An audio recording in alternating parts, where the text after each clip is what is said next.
हाँ तो गाइस, कल मैंने बताया था एक पुलिस वाले की कहानी जिन्होंने मेरी बाइक को रोका और मुझे यू टर्न मरवाया और एक डंडा भी लगा दिया था, बाइक पे लगा था। मैं कमेंट सेक्शन में पढ़ रहा था, लोग काफ़ी खफा हैं पुलिस से यार, मतलब बहुत ज़्यादा रोष भरा हुआ है लोगों में।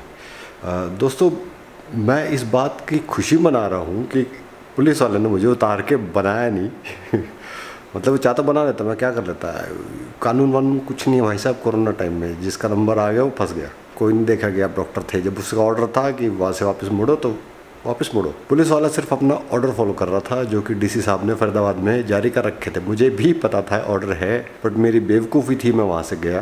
तो मेरी बेवकूफ़ी के लिए आप पुलिस वाले को कुछ मत कहिए यार, उनकी ड्यूटी है, उनका काम है, ये डंडे बजाना उनका काम है। डॉक्टर थोड़ा खड़ा होकर डंडे बजाएगा वहाँ पे, पुलिस वाले का काम है, वो बखूबी निभा रहे हैं अपना काम। थोड़ा सा इजी ऑन कमेंट्स यार, पुलिस वाले हैं वो आपके लिए खड़े हैं, आपके मेरे लिए खड़े हैं, हमारे प्रोटेक्शन के लिए। उनको जो ऑर्डर मिल रहा है वो कर रहे हैं, उनको ऑर्डर मिलेगा जाना तो जाने देंगे, उनके बाप का क्या जा रहा है यार। काफ़ी मेरे पुलिस वाले दोस्त हैं, वो भी ये कह रहे थे कि डॉक्टर साहब आपको कुछ कहा तो नहीं, आपकी बाइक पे मारा तो नहीं, ये वो।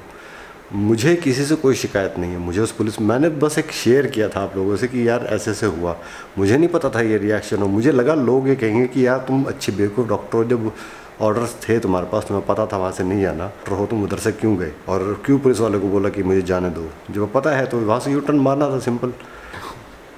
पब्लिक भाई साहब, पुलिस वाले भी गर्व हो गई। देखो यार, कोई बात नहीं, होता है। अच्छी बात ये रही कि मुझे नीचे उतार के उन्होंने बनाया नहीं। हरियाणा में कहते हैं बनाना मतलब पीटना, कूटना। I am happy with that, very much happy. सारे हाथ पैर ठीक है, कोई टैटू नहीं मिला मुझे शरीर पे, बच गया।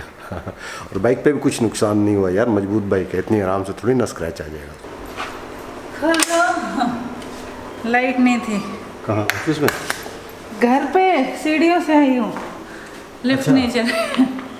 हाँ, तो मैं कहानी यहाँ पे थी कि उम्बा सो रही है, रस्सू की थोड़ी देर में क्लास है, मैम अभी आई है तो हम बैठ के पियेंगे चाय। एक भाई ने कमेंट में लिखा कि चाय ही तो बनाई है, कोई जंग थोड़ी नहीं लड़ रही है।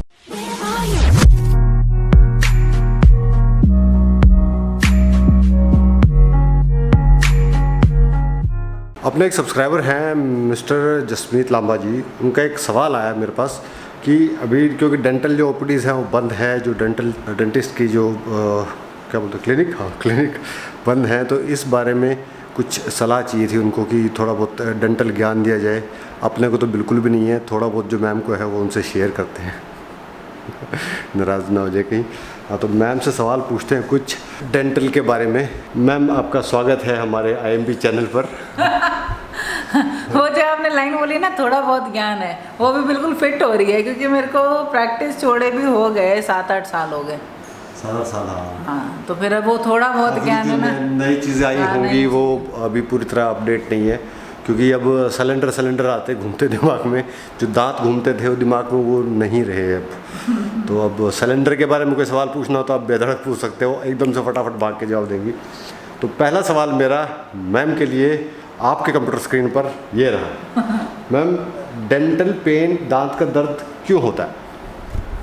क्यों होता है? बहुत सारे कारणों से होता है। वैसे तो बहुत बड़ा, मतलब पूरे डेंटिस्ट्री एक साथ ही पूछ ली, पॉइंट ही तो पेन है। डेंटिस्ट्री का मेन जो है वो पेन ही है। तो पेन जो है बहुत कारणों से रहता है। पहले गम रिसेशन, सेंसिटिविटी, केरीज, कीड़े, ठीक है, और भी बहुत सारे कारण है, बट मेन तो इसी के अंदर आ जाएगा। क्योंकि तुमने कहा है मुझे 2-2 लाइन में आंसर करने के लिए। हाँ, 2-2 लाइन में मैं अपना सवाल भूल गया। डेंटल जो मुझे लगता है डेंटल पेन वो इसलिए होता है कि रूट, ये नर्व्स एक्सपोज हो जाती है, इसलिए भी होता है। हाँ, नर्व्स बेसिकली सारे सेंसेशन ट्रांसफर करती है ना, वो एक्सपोज, अगर मतलब मेन जो ऊपर दांत की लेयर है वो अगर इरोड हो गई और वो कहीं उसमें आ गई सरफेस के टच में, तो वो सेंसेशन के रूप में पेन आएगा, या फिर वो कीड़ा लग गया तो उससे नर्व एक्सपोज होगी तो वो केरीज के रूप में, या रूट तक पहुंच गया तो नीचे पेरिडोंटल दिक्कत के रूप में। और ये सब होता किस लिए? क्योंकि लोग सफाई नहीं रखते। हाँ, अपना दूसरा सवाल, how often we should brush our teeth? हम अपने दांतों को कितनी बार दिन में साफ़ करें? 1 बार, 2 बार, 10 बार, 20 बार? तो इसका जवाब हम मांगते हैं हमारे डेंटिस्ट से, जो कि आजकल सिलेंडर बेच रही हैं। अगला सवाल आपके लिए। एक तो कैमरा पीछे रखो तो आजकल तुम्हें पता है पार्लर नहीं चल रहा, पीछे से बात करो। हमारी डेंटिस्ट शर्माते हुए, कोई बात नहीं। हाँ नहीं, डेंटिस्ट नहीं, फीमेल शर्माते हुए, क्योंकि यू नो पार्लर ऑफ है। तो पॉइंट ये है कि ये जो क्वेश्चन है ये पेरिडोंटल प्रॉब्लम का क्वेश्चन है कि क्वेश्चन भूल गए है ना, सवाल भूल गया था अपना। क्या हमें दांत कितनी बार साफ करने चाहिए? देखो, जब हमारे टीचर हमें पढ़ाने लगे थे तो सबसे पहले उन्होंने यही क्वेश्चन पूछा था, कितनी बार साफ करना चाहिए, किससे साफ करना चाहिए। तो पॉइंट तो है, टेक्निक मैटर करती है, ब्रशिंग टेक्निक, ठीक है।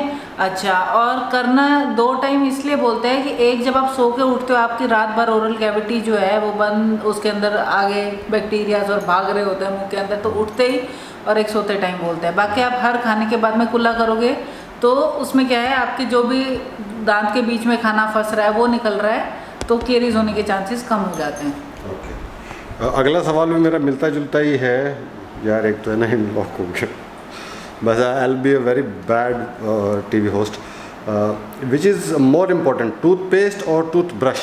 हाँ, तो यही मैंने पिछली बारी में कहा था कि कोई इम्पोर्टेंट नहीं है, ना टूथब्रश ना टूथपेस्ट, इम्पोर्टेंट है टेक्निक। आप किस तरीके से, किससे टेक्निक सबसे सिंपल है, हाँ, सर्कुलर, जो बच्चे को सिखाते हैं। उससे क्या होता है, चाबी बांधने से तो साफ करोगे नहीं देखो, ब्रश में क्या है ना, ब्रिसल्स डिफरेंट टाइप्स के आते हैं, आपका सॉफ्ट, हार्ड, और उसके बाद में जो बीच में दांतों के बीच में करने के लिए एक छोटा सा वो आता है, वो भी डिफरेंट टाइप्स ऑफ ब्रश है। और पेस्ट से कोई फर्क नहीं पड़ता, पेस्ट सिर्फ फोमिंग के लिए होता है, आपको बस ऐसा लगता है कि आप ब्रश कर रहे हो, ठीक है। तो मेन तो आपको फूड डेब्रीज निकालने होते हैं, और वो टेक्निक पे डिपेंड करता है। हाँ, ये है कोई एग्रेसिव ब्रशिंग कर रहा है, हार्ड ब्रश से कर रहा है, उसे इरोजन जल्दी हो रहा है या गम्स में तो चोट लग रही है, तो इसलिए वो भी मेन जाके टेक्निक पे ही ख़त्म होता है। ठीक है, तो टेक्निक से अगर मैं बात करूँ तो टेक्निक में हमें क्या ब्रश हिलाना चाहिए या फिर मुँह हिलाना चाहिए? देखो, टेक्निक तो ना 4-5 तरीके की पढ़ाते हैं। हाँ। सबसे सिंपल जो मेरे बच्चों को या किसी को भी जिसको करने के लिए है, तो बड़ों के लिए तो बोलते हैं झाड़ू टेक्निक, ठीक है। उसमें क्या होता है ना, आप वैसे तो सर्कुलर जो बक्कल साइड है, जो सामने दिख रही है, इस साइड, तो आप गोल गोल कर सकते हो, ठीक है।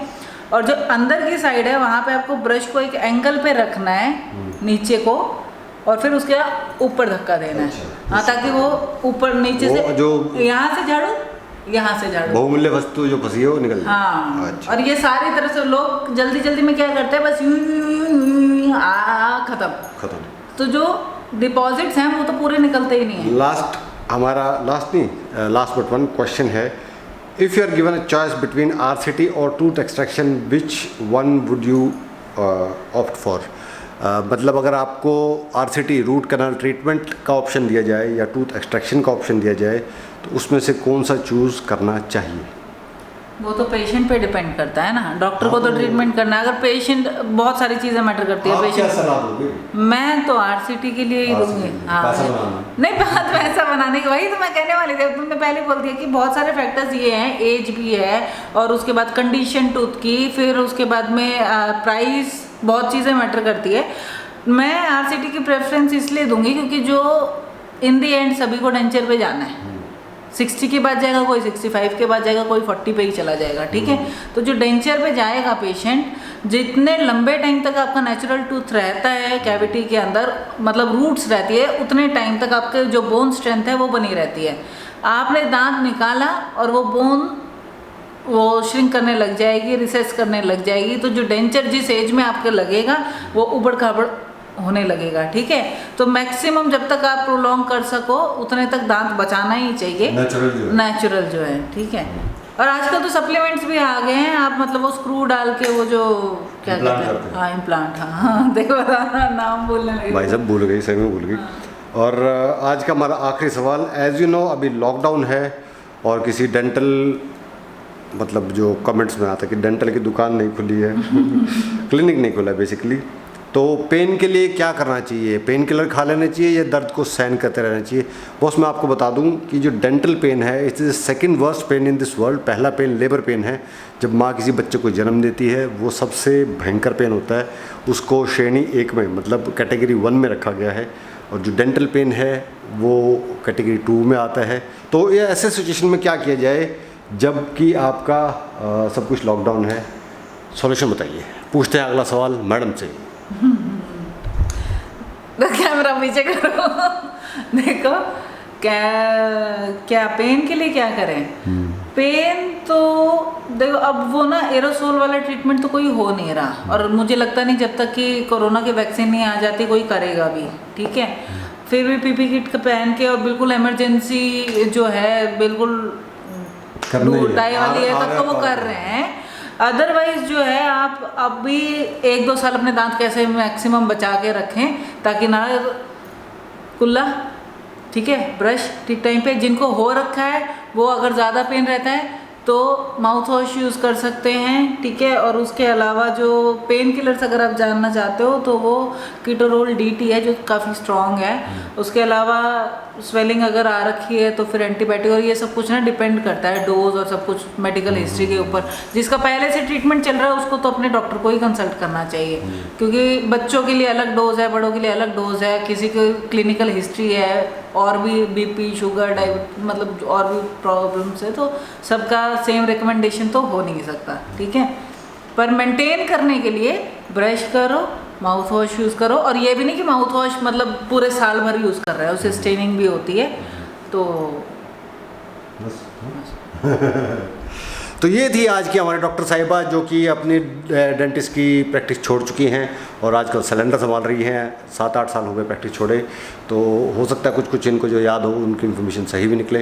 तो जो इन्फॉर्मेशन सही निकलेगी वो आप ग्रहण कर लीजिए, जो आपको लगे फालतू है उसको आप त्याग कर दीजिए। तो इनका बहुत बहुत फिर से मैं इनका स्वागत नहीं धन्यवाद करना चाहूँगा। देसी इलाज बताऊँ 2-3 देसी। ये रुक नहीं रही हैं, इनको पता है कि 8 मिनट हो चुके हैं रोलिंग कैमरा के, फिर भी नहीं मैं बोलूँगी, बोलिए। 2-3 देसी जैसे मैंने सुना, उसमें गुनगुने पानी में नमक डाल के कुल्ले करके सोने के लिए, ठीक है। ये मसूड़ों वाले जो दिक्कतें हैं ना जिनको, उनके लिए अच्छे हैं। और दूसरा वो भी बताते, सरसों का तेल है ना, अच्छे से गर्म करके उसमें थोड़ी हल्दी थोड़ा नमक डाल के और उससे ना धीरे धीरे मसाज, जिसकी स्वेलिंग है गम्स में, मुंह स्वेलिंग है, उसको तो कोई मसाज नहीं करना, उसको ठंडा पैक लगाना है, ठीक है। ये नहीं कि भाई उसको हैंकी से ढक के रख रहे हैं या दबा रहे हैं, या वो जिसका मुंह ही सूज गया वो तो एंटीबायोटिक ही पूछ के कंसल्ट करें। नॉर्मल थोड़ी बहुत ब्लीडिंग है गम्स में या स्वेलिंग है गम्स में, तो उनके लिए वो बताते थे कि भाई सरसों के तेल में थोड़ा सा नमक और हल्दी। ये इलाज ये बताना आपके डेंटल कॉलेज में सिखाया था या फिर मम्मी ने सिखाया? मुझे शक हो चला भाई साहब, मुझे शक हो चला। चलो कोई बात नहीं, मैम का फिर से बहुत बहुत धन्यवाद देते हैं। रोलिंग 10-11 मिनट्स हो चुके हैं कैमरा को, तो ज़्यादा करें तो कैमरा भी गर्म हो जाएगा और फिर आप लोग भी गर्म हो जाएंगे। तो ये था आज का एक छोटा सा डेंटल ज्ञान, उम्मीद करता हूँ आप लोगों को पसंद आया होगा।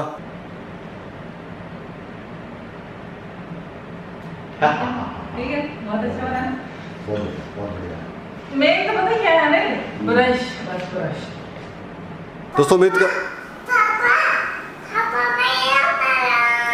उठ गई।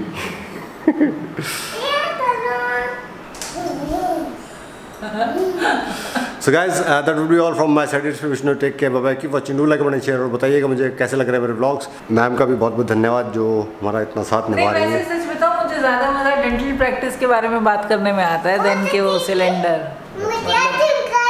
आगे भी अगर कभी तुम करना चाहो ना तो मैं फ्री ऑफ कॉस्ट कर दूंगी तुम्हारे लिए। तो एक तो हमें मिल गई है, आगे भी अगर कोई इंटरव्यू करना होगा तो हम मैम से ज़रूर मैम को बुलाएंगे। मेरे ब्लॉग में क्यों बोलती है?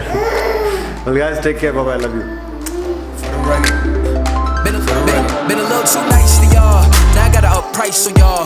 Snake eyes on dice for y'all. Shoulders on ice for y'all. 8-6 all the hate. I won't get a ball today. Got lost in the ball and A's. I'm flipping the balls. I'm flipping the